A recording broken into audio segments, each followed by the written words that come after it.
El lobo gigante o lobo terrible, Aenocyon-dirus, es una especie extinta de cánido de gran tamaño parecido a un lobo que habitó en gran parte del continente americano tanto en Norteamérica como en Sudamérica durante el Pleistoceno tardío y el Holoceno temprano hace aproximadamente entre 125.000 y 10.000 años atrás. Como todos los cánidos, los antepasados lejanos del lobo terrible evolucionaron en Norteamérica, pero cuando ésta se conectó con Sudamérica hace unos 3 millones de años mediante la formación del Istmo de Panamá, dando paso al gran intercambio biótico americano, algunos cánidos primitivos se aventuraron a colonizar estas nuevas tierras y allí en Sudamérica evolucionaron hasta dar origen al lobo terrible, que a partir de su tierra natal en Sudamérica procedería a extenderse por gran parte del continente americano y de paso regresando a Norteamérica, que vio nacer a sus antepasados. Se trataba de mamíferos carnívoros digitigrados, es decir que caminaban únicamente apoyando las puntas de los dedos sobre el suelo y pertenecían al ahora extinto género Aenocyon, siendo que a pesar de su aspecto físico similar no estaba cercanamente emparentado con el actual lobo gris, sino que simplemente evolucionó convergentemente hasta parecerse mucho a él. A pesar de su nombre común, el lobo gigante en realidad no era mucho más grande que los lobos grises actuales, teniendo un peso promedio de entre 90 a 100 kilos, una longitud de poco más de 1,5 metros y una altura a los hombros de entre 80 a 90 centímetros, lo que en general le otorgaba un tamaño muy similar o ligeramente superior a los mayores lobos grises norteamericanos de hoy.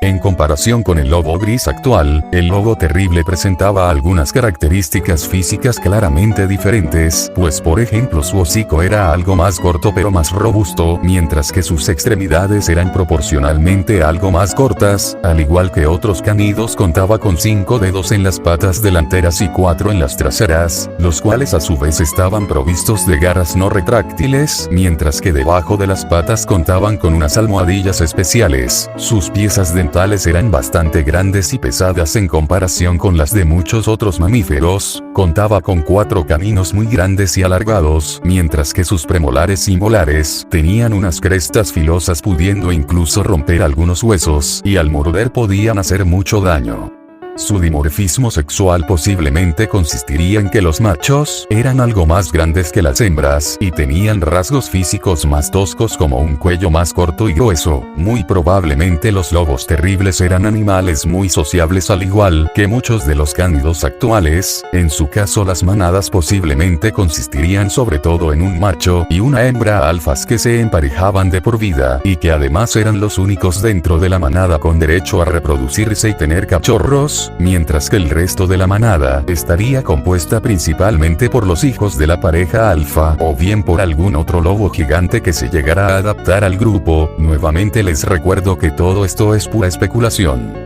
Los lobos terribles eran principalmente carnívoros, pues se alimentaban al menos en su gran mayoría de carne. Cabe destacar que el lobo terrible y el lobo gris actual convivieron en la Norteamérica del Pleistoceno durante miles de años, pero se piensa que la competencia entre ellos era muy rara o casi nula, ya que se piensa que los lobos terribles eran principalmente unos carroñeros especializados en romper huesos, cumpliendo así un nicho ecológico más parecido al de las hienas manchadas africanas actuales, o bien a las antiguas hienas cavernarias que habitaron Eurasia durante el Pleistoceno. No obstante, parece ser que estos carroñeros nunca llegaron al continente americano, por lo que el nicho ecológico de carroñero rompehuesos estaba libre, lo cual terminó siendo aprovechado por el lobo terrible. Así pues, las manadas de lobos terribles probablemente alternarían entre cazar a sus propias presas ya sea solos o en grupo, y alimentarse de los restos de animales ya muertos, muy probablemente también robándoles las presas a otros grupos o bien a otros depredadores de la época. Principalmente preferían a los mamíferos herbívoros de gran tamaño de la megafauna. Aquellas ocasiones en las que no se alimentaban de carroña, muy probablemente su técnica de cacería consistiría en perseguir a sus presas durante largas distancias hasta agotarlas, al mismo tiempo que los diferentes miembros de la manada acosaban y mordían a la víctima en diferentes lugares como las patas o el cuello. Cuando la presa en cuestión finalmente caía al suelo, los lobos terribles procedían a comer todo lo que podían, cada uno devorando hasta varios kilos de carne de una sola sentada, pudiendo dejar los huesos perfectamente limpios, y también llegaban a romperlos hasta quedar llenos, y volvían a cazar o a buscar carroña algunos días después. En cuanto a su reproducción, lo más probable es que al igual que los cánidos actuales los lobos gigantes fueran principalmente monógamos. De ser así, lo más probable es que generalmente solo los miembros de la pareja alfa dentro de una manada se reprodujeran, aunque como ocurre con los lobos grises actuales, también es posible que los ejemplares sin manada a veces buscaran a otro ejemplar solitario o algún ejemplar de las manadas para reproducirse, aunque esto último les podía traer muchos problemas en caso de ser descubiertos. Una hembra embarazada probablemente buscaría algún lugar seguro como una cueva o la madriguera abandonada de otro animal para dar a luz.